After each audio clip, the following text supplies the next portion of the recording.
This drasha is in memory of my late parents, Yitzchak ben Dov Ber Halevi Alav Hashalom, and Clarl Bas Rav Michoel Aleha Hashalom, who passed away on the same Hebrew date, the 27th of Tevet.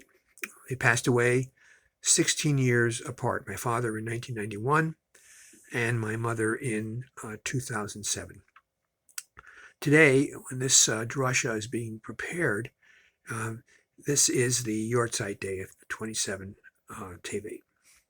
I'm entitling it the Praying for Pharaoh, because that is what Moshe Rabbeinu does a lot of in this particular parsha of Va'era, in connection with the plagues that are inflicted upon the Egyptians, of which 7 of the 10 are described in this particular parsha.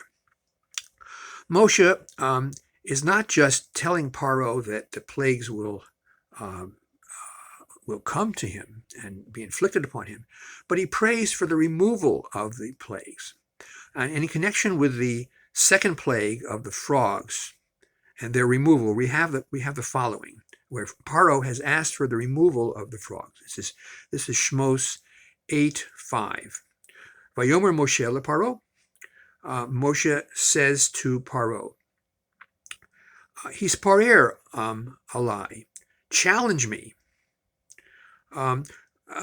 Lemosai atir lecha uliavdecha uliamecha.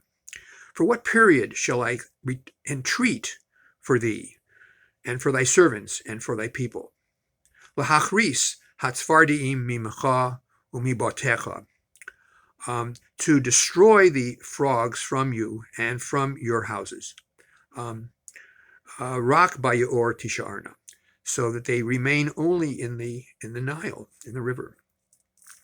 So in this drasha, we're concerned about 2 words in this sentence: atir and lematai. Atir, to entreat. This is a stronger word than espalel. They both mean pray to some degree, but espalel often means prayer. But Rabbi Stewart discourages people from translating it that way, because he says in his class, citing Rav Hirsch, that espalel comes from the idea of gaining a necessary opinion of oneself that enables oneself to dialogue, to talk with Hashem, which is what prayer entails. Before you can pray, you have to get your inner self in order. But atir is prayer with urgency. Rav Hirsch says it means forcing one's way in some way. The root, atar.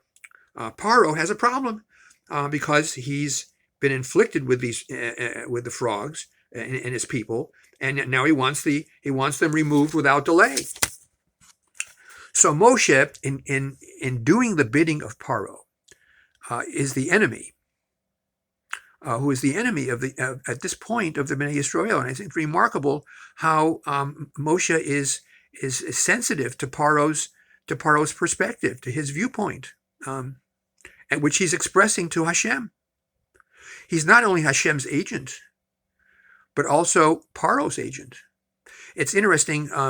One person serves as the agent for both sides in a dispute. Something very special is going on there. One thinks of Henry Kissinger, for example, in arranging 2 Israeli pullbacks of forces from Egypt and Syria back in the 1970s. He was the essential man. In this particular case, the difference, however, is that Moshe's loyalties are clearly on one side of the Bnei Yisrael and not on Paro's side.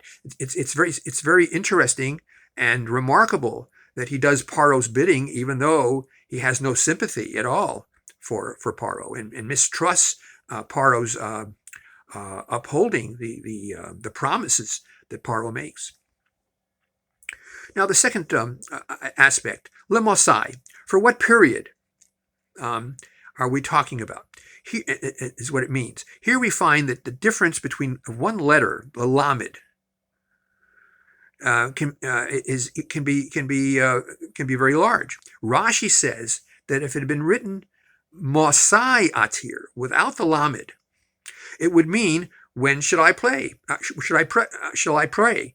But now that it's written Lemosai, it means I will pray for you today, immediately, that the frogs in this case should be destroyed at a time that you set, that you determine. Lemosai, therefore, means one step. Paro just decides when the action is to happen, whereas Mosai would mean two steps, a two-step process, which could take longer. This is good for Paro because it's a matter of urgency for him, as we've said. And Paro says Machar. Now the Ramban disagrees with Rashi. He says Mosai and Lemosai make no difference. Why? What's the argument that he makes? Because he says it's not written Vayas Hashem mimacharas, that Hashem did this action in the morrow, in the day after, as though Moshe, if he had said that, then we would have a reason to believe that Moshe prayed the same day, but it doesn't say that. So the Lamed is not a proof, says the Ramban, that Moshe prayed right away. The Ramban seems to say that when Moshe prayed, the plague was removed right away. And since it was removed the next day, Moshe prayed the next day, not the same day. He didn't pray immediately, says the Ramban.